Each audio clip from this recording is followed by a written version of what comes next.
Xiaomiর তরফ থেকে Redmi Note 12 Pro 5G একটা ফোন রিলিজ হয়েছে। সো আজকের ভিডিওতে আমরা এই স্পেসিফিকেশন এবং বিস্তারিত আলোচনা শেয়ার করব। এই ফোনটি কি বাংলাদেশ অফিসিয়ালি আসবে বা বাংলাদেশ অফিসিয়ালি আসলে এই ফোনটির প্রাইস কত হতে পারে, সেগুলো নিয়েও বিস্তারিত আপনার সাথে আলোচনা করব। সো আশা করি ভিডিওটি প্রথম থেকে শেষ পর্যন্ত দেখবেন। সো চলুন তাহলে মূল ভিডিওতে চলে যাই।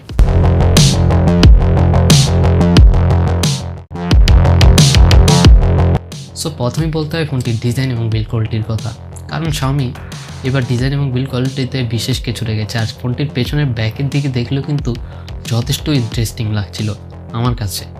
সো ফোনটির ডিজাইন এবং বিল্ড কোয়ালিটির কথা বলে ফোনটি কিন্তু যথেষ্ট স্লিম আপনারা দেখতে পাচ্ছেন। ফোনটির ফ্রেমে এবং পেছনে প্লাস্টিক ব্যবহার করা হয়েছে এবং ফোনটির ফ্রেমটি যথেষ্ট ফ্ল্যাট রাখার চেষ্টা করা হয়েছে। পোর্টস বাটনের কথা বললে ফোনটিতে সব ধরনের পোর্টস বাটনই ছিল, তবে কোনো ধরনের এসডি কার্ডের সাপোর্ট আপনারা পাবেন না। ডুয়েল সিম আপনারা ইউজ করতে পারবেন। তাছাড়াও ফোনটিতে সাইড মাউন্ট ফিঙ্গারপ্রিন্টের সাপোর্ট থাকছে, আর তাছাড়াও থাকছে স্টেরিও স্পিকারের সাপোর্ট। ফোনটির ওজন হলো 187 গ্রামের মতো।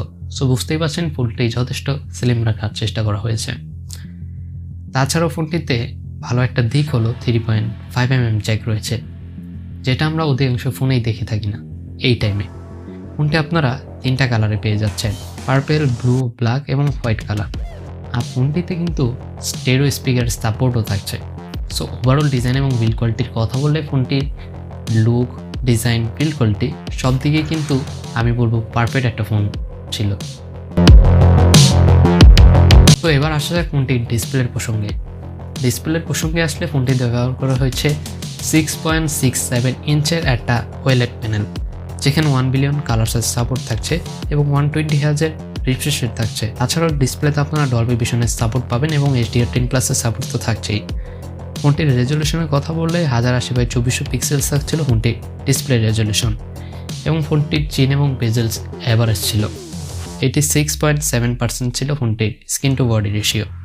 তাছাড়াও ফোনটিতে থাকছে 395 ppi ডেন্সিটি, আর প্রোডাকশন হিসেবে থাকছে কর্নিং গোরিল্লা ক্লাস 5। ওভারঅল ডিসপ্লেও ভালোই ছিল। 120 হার্জের রিফ্রেশ রেট আপনারা পেয়ে যাবেন, সেখানে একটা স্মুথ টাচ এক্সপিরিয়েন্স কিন্তু পাওয়া যাবে। সো ওভারঅল ডিসপ্লের দিক থেকেও মোটামুটি ঠিকই ছিল। ফোনটির পারফরমেন্স সেকশনে আসা যাক। পারফরমেন্স সেকশন নিয়ে কথা বললে এই ফোনটিতে চিপসেট হিসেবে থাকছে মিডিয়াটেকের ডায়মন্ডসিটি 1080 চিপসেট, যেটা একটি 6 ন্যানোমিটার 5G চিপসেট। তাছাড়া এখানে জিবি হিসেবে ব্যবহার করা হয়েছে মালি MC4। আর এই ফোনটির ওএস বা ইউআই নিয়ে যদি কথা বলি তাহলে ফোনটির অ্যান্ড্রয়েড 12 আপনার আউট অফ দ্য বক্স পেয়ে যাবেন এবং MIUI 30 পেয়ে যাবেন। তবে MIUI 30-র আগের মতো এমন কোনো অভিযোগ নেই। এখন MIUI 30 খুবই ভালো। Xiaomi আপডেটের ফলে আগে দেখা যেত যে MIUI-তে অনেক অ্যাড আসতো বা আদার্স ঝামেলা ছিল, তবে এখনও কিন্তু ওই ঝামেলাগুলো রয়েছে। তবে আগে থেকেই কিছুটা ইমপ্রুভমেন্ট হয়েছে MIUI, যেটা আমি দেখলাম। ফোনটির ভেরিয়েন্টের কথা বলে বাংলাদেশে এই ফোনটি যদি আনঅফিসিয়ালি হয়তো আসবে।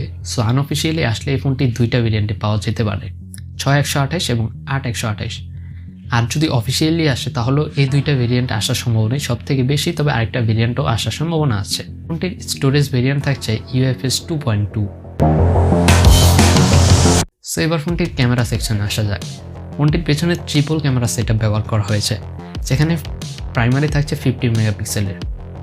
50 মেগাপিক্সেলের প্রাইমারি সেন্সরে কিন্তু OIS এর সাপোর্ট থাকছিল, যেখানে আপনি একটা স্টেবল ভিডিও পারফরমেন্স পেয়ে যাবেন।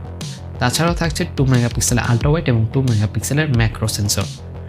ভিডিওর কথা বলে ফোনটাতে 4K 30 এবং 1080p-তে 120 fps পর্যন্ত আপনারা ভিডিও করতে পারবেন। তাছাড়াও যদি ফোনটি সেলফি ক্যামেরার কথা বলি তাহলে ফোনটি সেলফি ক্যামেরায় 16 মেগাপিক্সেল একটা সেন্সর ব্যবহার করা হয়েছে, যেখানে 1080p-তে 60 fps পর্যন্ত আপনি ভিডিও শ্যুট করতে পারবেন। এই ফোনটির প্রাইস রেঞ্জ নিয়ে আগে কথা বলে ফেলি। দেখুন, এই ফোনটির প্রাইস কিন্তু 6GB এবং 128GBর যে ভেরিয়েন্ট, সেটা আমি বাংলাদেশের মার্কেটে আনঅফিসিয়ালি দেখেছি যে 37,000 টাকার মতো। তবে এই ফোনটার প্রাইস আরও বেশিও হতে পারে অফিসিয়ালি। আর 8GBর যে ভেরিয়েন্টটা রয়েছে সেটার প্রাইস প্রায় 40,000 টাকার মতো আমি দেখেছি। তবে এই প্রাইসটা কিন্তু আনঅফিসিয়ালি প্রাইস, অফিসিয়ালি প্রাইস না। অফিসিয়ালি প্রাইস আরও বেশিও হতে পারে। ব্যাটারির কথা বললে এই ফোনটাতে 5000 mAh ব্যাটারি ব্যবহার করা হয়েছে, যেখানে 67 ওয়াট চার্জিংয়ের সাপোর্ট থাকছে। সো ওভারঅল এই ফোনটির যে প্রাইস রেঞ্জ আমি দেখলাম, সেই প্রাইস রেঞ্জে কিন্তু যদি আনঅফিসিয়ালি বলেন তাহলে কিন্তু ঠিকঠাক ছিল। তবে অফিসিয়াল প্রাইস যদি এই ফোনটির 40,000 উপরে যায় তাহলে আমার মনে হয় এই ফোনটার প্রাইসটা কিছুটা বেশি হয়ে যাবে।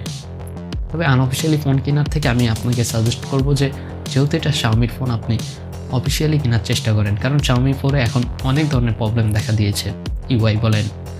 সো আমি আপনাদেরকে সাজেস্ট করবো সবসময় অফিসিয়াল বা অথেন্টিক প্রোডাক্ট আপনারা পারচেস করুন। সো এই ছিল মূলত আজকের ভিডিওটি কেমন লাগলো অবশ্যই কমেন্টে জানিয়ে দিবেন।